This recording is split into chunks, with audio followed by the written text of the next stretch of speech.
किसके साथ क्या होना है। और भगवान जो करते हैं कभी किसी के साथ बुरा नहीं करते हैं। एक मंदिर था और मंदिर में रहता था एक भिखारी। कौन रहता था? मंदिर में एक बांके बिहारी जी की मूर्ति थी और बांके बिहारी जी के सामने एक भिखारी बैठता था। कौन बैठता था? मंदिर बड़ा था, इतना ही बड़ा था, इतना ये पांडाल है, इतना बड़ा मंदिर था। बीच में बांके बिहारी जी की मूर्ति थी, आगे एक भिखारी बैठता था। अब 2 साल, 4 साल, 5 साल, 10 साल, 15 साल, 20 साल और 20 साल वो भिखारी बैठता भिखारी में और भगवान में बातें होने लगी। क्या होने लगी? जोर से बोलो। भिखारी भगवान की बातें सुनने लगी और भगवान भिखारी की बातें सुनने लगे। ध्यान से सुनिए मेरी बहन। भिखारी और बिहारी दोनों, बांके बिहारी जी और भिखारी जी दोनों एक दूसरे की बातें सुनने लगे। मंदिर में कोई नहीं होता था तो दोनों एक दूसरे से बातें करते थे, हंसते थे, टाइम पास करते थे। भिखारी एक दिन बोला, भगवान तुम्हारी बड़ी गजब की जिंदगी है। क्यों? अरे दुनिया के लोग आते हैं, माथा टेकते हैं, अंगूर चढ़ाते हैं, फल चढ़ाते हैं, केला चढ़ाते हैं, सेब चढ़ाते हैं, बढ़िया बढ़िया सारा सब कुछ चढ़ाते हैं। तुम्हारी बड़ी मौज है भगवान, तुमसे तो सब बड़ा प्रेम प्यार करते हैं, लाड़ करते हैं। सो भगवान ने धीरे से कहा, भिखारी हमसे ज्यादा तो तुम अच्छे हो। क्यों? अरे कम से कम तुम अपने खेत खलियान घूम करके आ जाते हो, कम से कम तुम अपने नाते रिश्तेदारों से मिलकर के आ जाते हो, मामा मौसा चाचा फूफा सबसे मिलकर के आ जाते हो। हमसे ज्यादा तो भिखारी तुम अच्छे हो। भिखारी बोला, नहीं नहीं नहीं नहीं प्रभु, हम अच्छे नहीं हैं, तुम अच्छे हो। प्रेम से बोलो जय श्री कृष्ण, भाव से बोलो जय श्री कृष्ण, थोड़ा और जोर से बोलो जय श्री कृष्ण। हाँ, कहते हैं कि हम अच्छे हैं, तुम अच्छे में, और भिखारी जी में बिहारी जी में बातें होने लगी। क्या होने? बिहारी जी की और भिखारी जी की। बिहारी जी भिखारी जी की बातें सुनने लगी और भिखारी जी बिहारी जी की बातें सुनने लगी।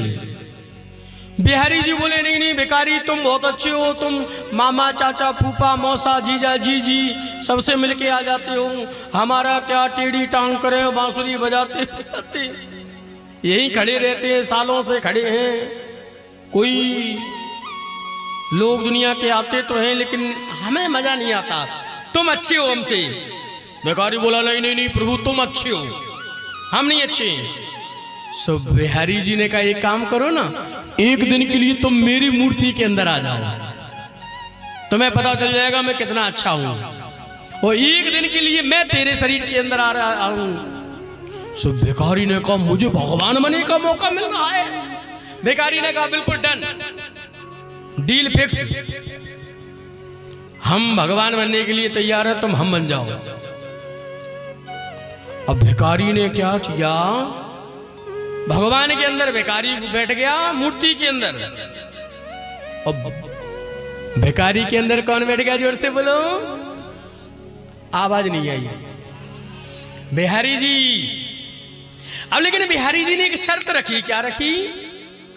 एक शर्त रखी, बोले सुनो भिखारी जी, मैं जब तक लौट करके ना आ जाऊं जब तक तुम बोलना नहीं। क्या नहीं करना? ऐसा ना हो तो मूर्ति के अंदर से बोल के शुरू कर दो। इसलिए भिखारी जी एक शर्त है। क्या? मैं जब तक लौट करके नहीं आ जाऊं जब तक बोलना नहीं, चुप रहना। भिखारी ने कहा, कोई बात नहीं प्रभु, हमने आपकी शर्त मान ली। अब भगवान गए, जो खेत घूम रहे, खलियान घूम रहे, जीजा जीजी मौसा फूफन के यहाँ घूम रहे, भगवान खूब रबड़ी खा रहे, चाट पकौड़ी खा रहे। महाराज भगवान तो खूब आनंद ले रहे, चाट पकौड़ी के, शानदार रबड़ी के, बर्फी खा रहे, रसगुल्ला खा रहे, सुनो, लेकिन भिखारी बैठा था मूर्ति के अंदर। किसके अंदर बैठा था? जोर से बोलो।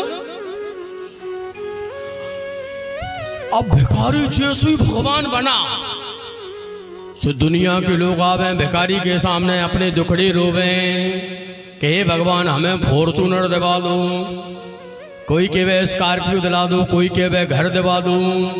अब इतनी सारे लोग भिखारी के सामने गिड़गिड़ावे रोवे। अब भिखारी कान पकड़े, हे भगवान हमारे तो कान फूटे जा रहे, इतनी मांगने वाले हमसे। भिखारी तो पागल हो गया सुन सुन करके। भिखारी कहता है ये सेठ लोग जो रोज आते थे, मैं समझता था कि ये बहुत अच्छे हैं, अरे इनके जीवन में इतनी कमियां हैं, मुझे आज पता चला। इनके जीवन में इतनी कमियां हैं, मुझे आज पता चला। लेकिन एक घटना घट गई मेरी बहन, पता है क्या घटी?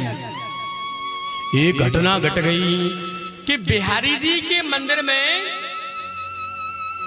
एक सेठ जी आए। कौन आए? जोर से बोलो।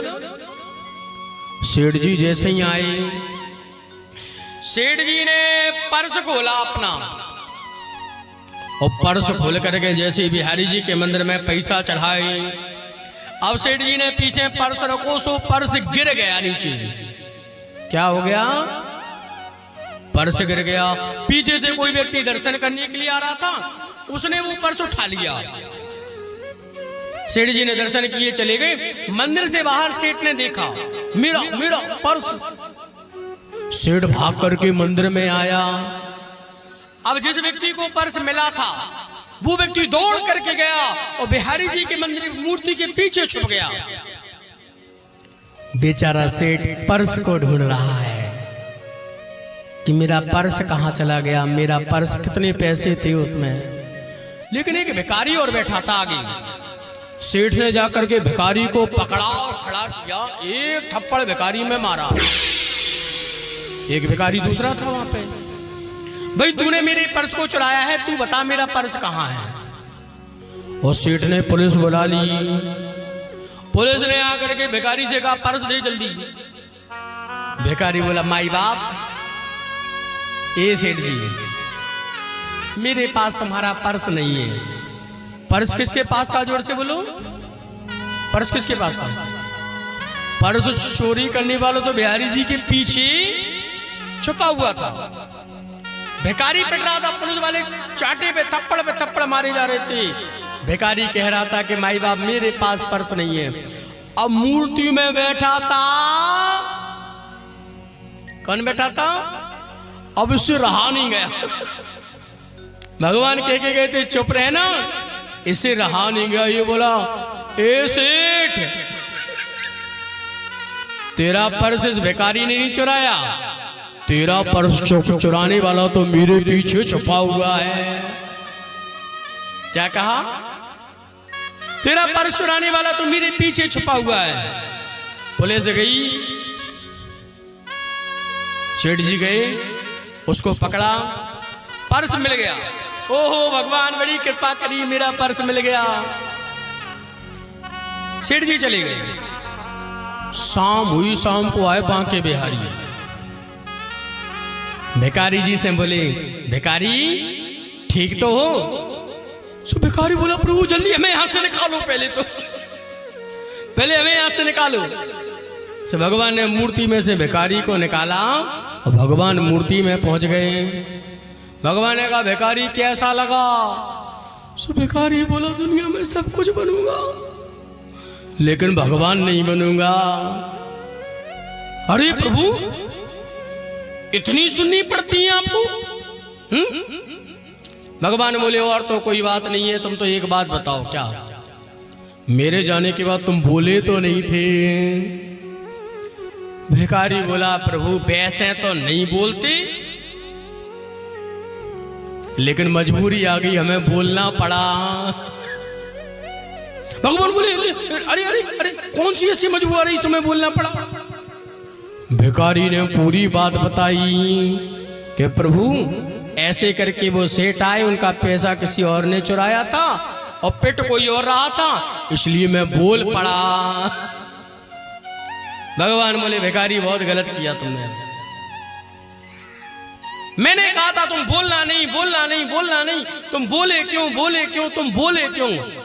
भिखारी बोला प्रभु गलत हो रहा था मेरे सामने, मैं कैसे चुप रह जाता? भगवान ने कहा भिखारी इस संसार में जो कुछ होता है वो मैं करवाता हूं। कौन करवाता है? अच्छा होता है तो मैं करवाता हूं, और बुरा होता है तो मैं करवाता हूं। अरे उस सेठ का पैसा पर्स मैंने गिरवाया था। भगवान ने कहा भिखारी उस सेठ का पर्स मैंने गिरवाया था। पता है क्यों गिरवाया था? ध्यान से सुनना। बोले सेठ तो भक्त नहीं था, पर सेठ की पत्नी मुझसे बड़ा प्रेम करती थी। सेठ की पत्नी बड़ी भक्त थी। सेठ की पत्नी इतनी भक्त थी, इतनी भक्त थी कि मुझे बहुत मानती थी, मेरे लिए रोती थी। आज सेठ को मरना था। किसको मरना था? आज सेठ को मरना था। मैंने सेठ को बचाने के लिए सेठ का पर्स गिराया था। क्यों? क्योंकि इन पैसों से आज ये बंबई जाता और बीच रास्ते में इसका एक्सीडेंट होना था, इसको मरना था। तो मैंने इसकी पत्नी के ऊपर कृपा करके सबसे पहले इसका पर्स गिराया। क्या गिराया? जब पैसे नहीं होंगे तो ये बंबई नहीं जाएगा, बंबई नहीं जाएगा तो इसका एक्सीडेंट नहीं होगा। पर्स किसने गिराया था? जोर से बोलो। भगवान ने, मां के बिहारी जी ने। और जिस व्यक्ति को पर्स मिला था उस व्यक्ति की पत्नी अस्पताल में जिंदगी मौत की बीच में लड़ रही थी। जिस व्यक्ति को पर्स मिला था ना उसकी पत्नी अस्पताल में भर्ती थी, जिंदगी मौत के बीच में लड़ रही थी। उसके पास 1 रुपया नहीं था। उसके इलाज के लिए मैंने उस व्यक्ति को वो पर्स मिलवाया था। उस व्यक्ति को पर्स मिलता उसकी पत्नी बच जाती। और जिस भिखारी को पिटाई पड़ रही थी ना उसको भी मैंने ही पिटाई पड़वाई थी। क्यों? क्योंकि ये मंदिर की थाली से पैसा चुराता था। सारा मैं करने वाला हूं, सारा मैं कर रहा था, लेकिन तुम्हारे एक बोलने मात्र से पूरा उल्टा हो गया। उधर सेठ मर गया, उसकी पत्नी मर गई और इस भिखारी को सजा नहीं मिली। मेरी बहन मैयाओं, जीवन में जो कुछ चल रहा है आपके में हमारे में पूरा सिस्टम से चल रहा है, पूरा सिस्टम से चल रहा है।